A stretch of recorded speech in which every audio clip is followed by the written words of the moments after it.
Good morning. Welcome to Get Real with Rick Dancer. And actually, this is the Buck Stops Here, sponsored by Buck Sanitary Service. Scott and Lisa, they don't care what the cause is. They want to make sure people have a voice. And so we are here in front of the Lane County Public Health Building. And we got a few people out here. There's going to be a protest out here today. Just a friendly protest. But Hello. This is Amy. I'll be friendly, I promise. So, Amy, tell me what you guys. We have an opioid crisis in America, but you're the other opioid crisis. So, tell people what's going on. Well, there are 50 million chronic pain patients in the United States, and right now, our doctors are afraid to prescribe to us because of fear from the government.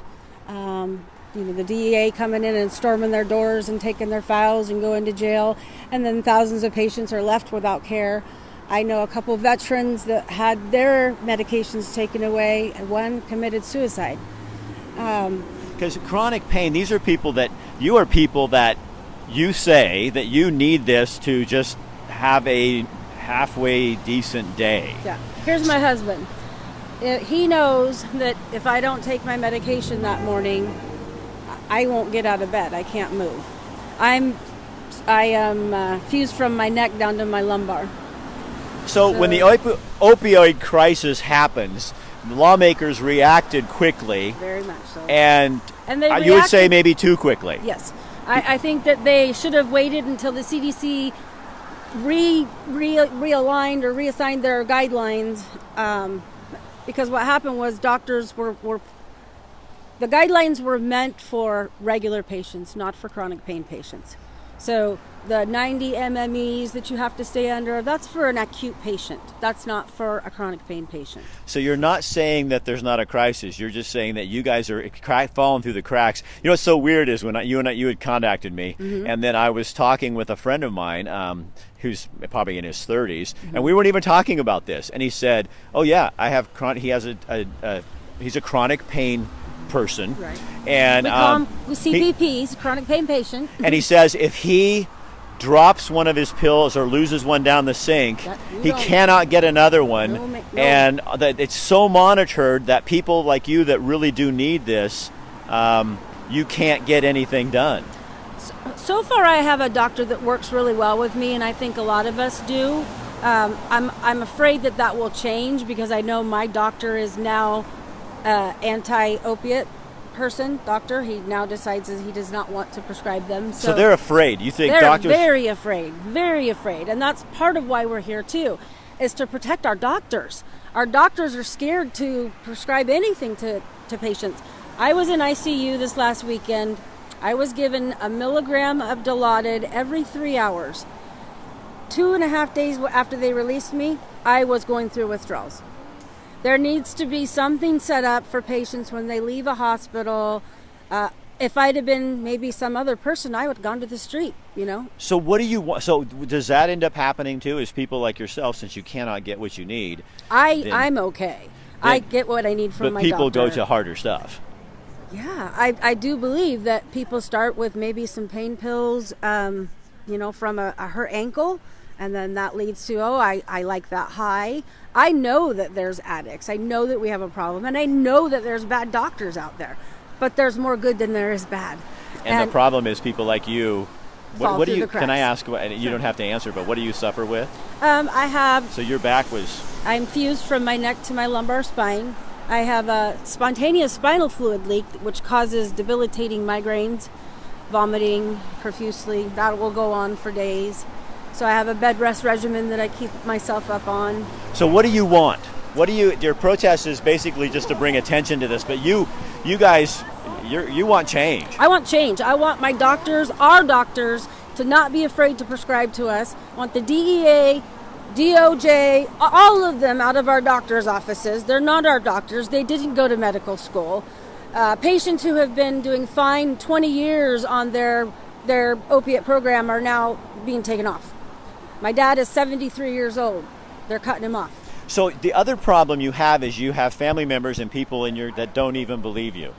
Oh no, all my family members believe me. Okay. My dad is a chronic pain patient. My mom is actually spearheaded this with me. She just couldn't be here because she's having another neck surgery. So you also have people sitting who are in such pain they can't come down here. come. You have them sitting at home out in their yards. Yes, with a sign. You remembered. Yep. So how many people around the country? 50 million.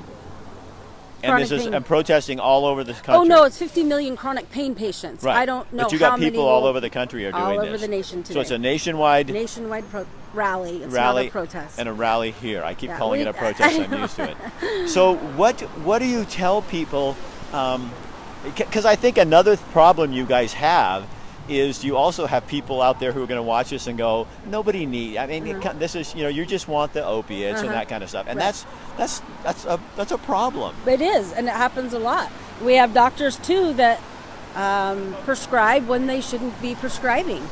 I have a little thing set up that I was going to say, a little speech, but just you know what, Amy, just tell me what you're feeling. I want I want the government out of our doctor's offices. I want my doctor to be able to do his job safely, not being afraid that he's going to get in trouble, and keep me safe. And that's what I want for every chronic pain patient out here. You guys want your doctors to be able to be your doctors and not have governments and legislators and lawmakers stepping into the... Because, what about HIPAA and privacy? You know what I mean? Rick, it goes so deep, it's not even funny. Really? That's why I contacted you, because you're one of those guys that will dig. And when you dig, you're going to find things that you didn't even know. So they'll be Cancer patients are being denied opiates. So you'll be out here from 10 to 2. Yes. Just drawing attention to the issue. We have signs. We'll just be walking with our signs. So it's a peaceful rally, but you just want people to know there are a lot of people suffering out there because of the actions of our government when it comes to the opiate. And I'm not going to put the blame on the government. There are bad doctors and there are addict patients. That happens. I mean, but you guys got left out of the equation. We got grouped in with those addicts is what happened. How does that feel? Horrible to go to my doctor's office and have it say addictionology pain medicine on the door. I'm not an addict. I need a pain management doctor to manage my medications properly, but I'm not an addict. So I addressed that with my doctor. They changed the sign because I didn't want to go in with a family member and have them think, oh, is she hiding from us? Is she hiding that she's an addict? Right. So I just would like to be as crystal clear as possible. We're here for people that can't be here. My mom, my dad. A lot of my family members suffer from chronic pain, genetic stuff. And for our partners that suffer with us.